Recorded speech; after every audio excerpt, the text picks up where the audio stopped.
you're going. At kung pwede, yung last na ay pataas. Pero kung gusto niyo ng pababa, it's alright. Kasi maaaring mapakumbaba kayo.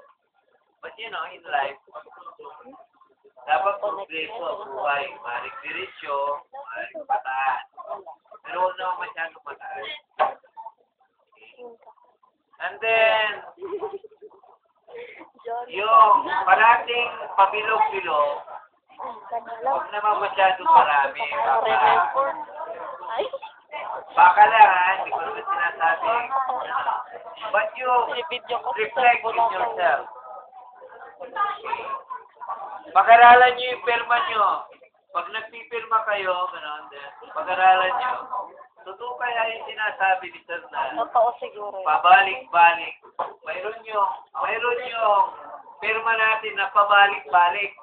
Ibig sabihin, kung minsan, okay sana kung maganda yung ugali. Pabalik-balik. Problema, kung yung bad habit nyo, ang pabalik-balik. Kaya lang, so it will reflect your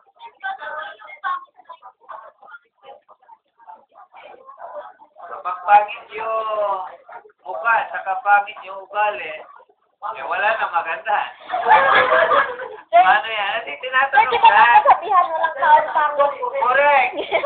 Okay. Tama yun, yung walang pangit Na tao. na tao sa harap ng Diyos. Pero alalahanin nyo, nakikita na hindi Diyos.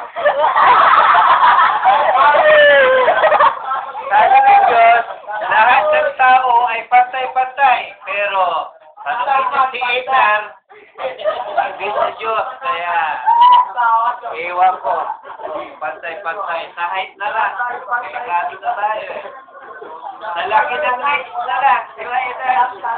Hindi na pantay-pantay. Nagmanok. Nagmanok. Sir, ba't napunta sa manok yung Siguro, paano daw pantay-pantay? Makita mo sa mata ng Diyos, hindi sa mata ng tao, tao ka.